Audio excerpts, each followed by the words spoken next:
कई बार सत्संग में कहा, कदम जो अगला बढ़ जाए प्रभु की तरफ, ऐसा दृढ़ जमाना कि आंधी आवे तो उखड़े नहीं।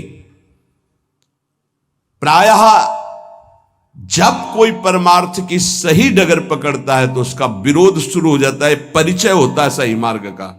एक बार किसी उपासक ने हितधाम में पूछा था कि आपकी ये बात मेरी समझ में नहीं आई, आप कहते हो जब भक्ति रंग लाएगी तो विरोध शुरू हो जाता है। मेरा तो कोई विरोध नहीं होता, 10 वर्ष से भक्ति कर रहा हूं, क्या मेरी भक्ति में कमी है? तो हंस के कहा था कि अभी वो बात नहीं है जिससे तुम्हारी खिलाफत हो, जब आएगी तो हम आपको बता देंगे कि देखो अब शुरू हुआ कि नहीं। जब शुरू हुआ तो कहा, क्यों भाई समझ पा रहे हो? तो हाथ उठा के कहा, पूर्ण समझ आ गई, पूर्ण समझ आए। अन्य आश्रय लेकर के जो भजन किया जाता है उसका विरोध नहीं होता, ध्यान रखना।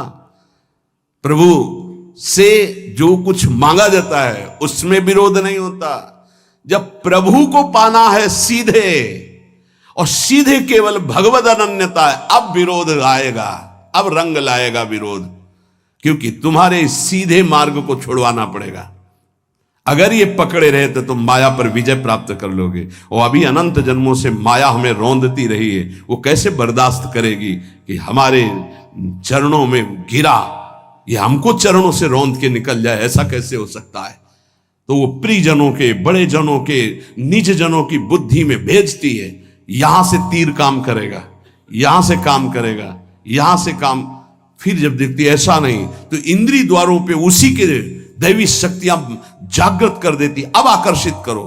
पर मंत्र जाप नाम के प्रभाव से फिर भी नहीं तो सिद्धियों को भेजती, तू आकर्षित कर। आखिरी पॉइंट, मान सम्मान कीर्ति सिद्धियां, गिरा इसको। लेकिन गुरु कृपा पात्र जो उसको, तो फिर वे आगे परम विद्या स्वरूप ज्ञान विज्ञान संपन्न वो भगवत चरणारविंद का साक्षात्कार करता है। इसको समझो परमार्थ को। हाय हाय नहीं मचाना कि विरोध हो रहा है, अब क्या करें, निंदा हो गई, अब क्या करें। बहुत आश्चर्य होता है, अपनी वासना की पूर्ति को साधना माना जाता है और साधना को नाटक माना जाता है। कैसी बुद्धि, कैसी बुद्धि। स्थिति देखी जाती है।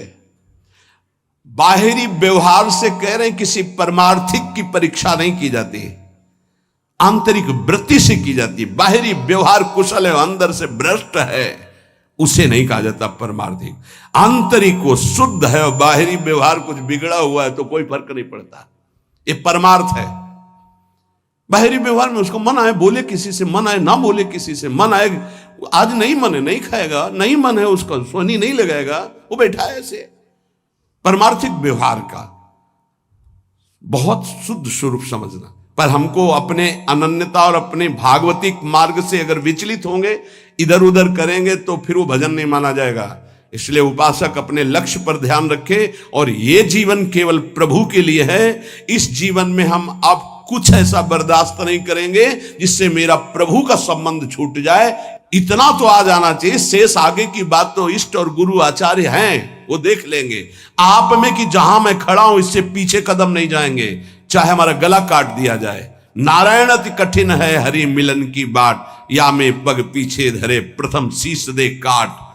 ये मरकर मार्ग चला जाता है। अब हमारा कोई नहीं, मतलब की बात है तो हम आपकी सेवा करते हैं, मतलब की बात नहीं तो तुम्हारा जो लगता हो उसे बोल दो, अभी एक क्षण में मैं अलग हूं। किसी का सहारा नहीं, श्री जी का सहारा है। वो मारे या तारे, अब हमें ये नहीं देखना कि हमारी व्यवस्था करती तो मेरी आराध्य देव, व्यवस्था नहीं करती तो आराध्य देव नहीं। घोर अव्यवस्था में भी बोलेंगे महारानी जी की जय। घोर अपमान की स्थिति में मुझे ऐसी सामर्थ्य मिले कि मैं आपकी जय बोलूं। सम्मान और प्रीतानुकूलता में तो सब जय बोलते हैं। अपमान निंदा और विपत्ति की स्थिति में भी जहां कोई सहयोगी न हो, मैं आपकी जय बोलूं और आपको सराह सराह करके उस दुख और विपत्ति को सहूं। ये वो मार्ग है।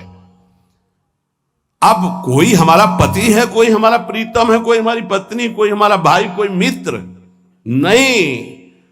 नाते नेह राम के मनियत सुहृद सुसेव्य जहालो, अंजन कहां आंख जो फूटे। इसका अर्थ समझो, वो संबंध क्या जो हमारी भक्ति को नष्ट कर दे। अंजन कहा आंख जो फूटे बहुतक कहो कहा लो। इसलिए उपासक, ये जीवन की बाजी अनंत जन्मों से हारते चले आए, इस बार जीतने का नंबर आया है। पासा पलटने न पावे, अपने ही पक्ष में विजय होगी, क्योंकि लाडली जो अपने सहयोग में है, आचार्य अपने सहयोग में है। लेकिन आपकी भी कोई निष्ठा होनी चाहिए। एक होता है पेंदी का लोटा, एक होता है बिना पेंदी का लोटा। पेंदी का लोटा जहां रख दो वहां अपना स्थान बना लेता है, और बिना पेंदी का लोटा ढड़कता रहता है। उपासक बिना पेंदी का लोटा नहीं होना चाहिए कि इधर से धक्का मारा उधर चला गया, उधर से धक्का मारा उधर चला गया। नहीं नहीं, अब वो ऐसी परिस्थिति है। ऐसा कर परिस्थिति को रॉन्ग करके अपनी स्थिति में रहना, इसी का नाम उपासना है। शब्द को याद करो, परिस्थितियों को रॉन्ग करके स्थिति में रहना, उसी तभी तो तुम्हारी बहादुरी है। परिस्थिति में डाउन हो गए, गिर गए, फिसल गए, परिस्थिति में रौंद दिए गए, तो फिर क्या है? फिर पढ़ाई करो, पता नहीं किस जन्म में परीक्षा में पास होंगे। ये होगी परीक्षा, हमारे हो तो बस इस हमारे पन में बाधा नहीं पड़नी चाहिए। तुम गाली भी दोगे तो बर्दाश्त हो जाएगी, जैसे अपना छोटा बच्चा। हमारे पन में फर्क नहीं पड़ना चाहिए। ये अपनापन, हमारापन स्वामिनी जी के प्रति यदि हम पहुंचा दिए तो अवगुण करे समुद्र सम गणत न अपनो जान, आपका काम बन जाएगा। ऐसा न सोचो कि उपासना में परीक्षा नहीं आएगी। वासना की, शरीर संबंधियों की, ये सब परीक्षाएं आएंगी। बार बार स्त्री, बार बार पुरुष बनते हुए भटक रहा हूं, कौन रोक पा रहा है? आज अवसर मिला है आचार्य और गुरुदेव की कृपा से इस चक्र का भेदन करने का। आप इस चक्र के भेदन की सामर्थ्य तुम में हो तो बात करो, अन्यथा राधा राधा जपो। तुम्हारा जो कर्तव्य है वो हमारे साथ करो, नहीं तो जाओ। हम भरोसे श्री जी के, भरोसो दृढ़ इन चरणन के रो। निष्ठा है तो ये नौटंकी नाटक माया की तुम्हें परास्त नहीं कर पाएगी। अगर निष्ठा नहीं है तो फिर ये नौटंकी नाटक हो जाएगा। दोनों को देख लो। अगर निष्ठावान है तो भक्ति रंग ले आएगी। जितने भक्त चरित्र पढ़ते हो, क्यों पढ़ते हो? इसी बात के लिए पढ़ते कि हमारे आचार्य गुरुजन महापुरुष जन कैसे निष्ठा वाले थे, हमको वैसे ही चलना है। वाह वाह, चरित्र सुन के तालियां बजा दी, आनंदित हो गए, कितने महान भक्त। लेकिन आपका चरित्र क्या है? आपकी निष्ठा क्या है? प्रभु के प्रति आपका समर्पण क्या है? ये बहुत बात समझने की है। अगर हमारे प्रभु वनवास में हैं, सियाजू को सब सुविधाओं के लिए दोनों तरफ से प्रार्थना की गई। कभी जनकपुर में रह लेना, कभी महाराज, तो दशरथ जी के प्राण बच जाएंगे और हम सब आपको देख देख कर 14 वर्ष तक जी लेंगे कि सियाजू है मानो राम जी हैं। उन्होंने कहा कैसी बातें करते हो? क्या शरीर से छाया को अलग किया जा सकता है? क्या देह से प्राण को अलग किया जा सकता है? ऐसे राम से सिया अलग नहीं हो सकती। ऐसी हमारी भक्ति होनी चाहिए। जुगल सरकार से हमारा जो संबंध है उस पर फर्क नहीं पड़ना चाहिए, उससे बढ़कर नहीं हो। जिन्होंने इस संबंध को स्वीकार नहीं किया वो पहुंच गए जहां थे उससे नीचे। बिल्कुल होश में हो जाइए, सबसे कह रहा हूं, होश में हो जाइए। ये जो कृपा बरस रही सिर्फ अहेतुकी है, आपको लेकर किसी गुणाभिमान के कारण नहीं है। आपको लगता हो कि हम कुछ हैं इसलिए श्री जी हमें प्यार करती हैं, कुछ नहीं हो। तुम माइनस पे हो, प्लस जीरो में नहीं आएंगे, माइनस आओगे, प्लस में नहीं आ सकते। आप ही नहीं, हम सब। अगर कुछ है तो उनकी कृपा से है। अगर जितनी बिगाड़ है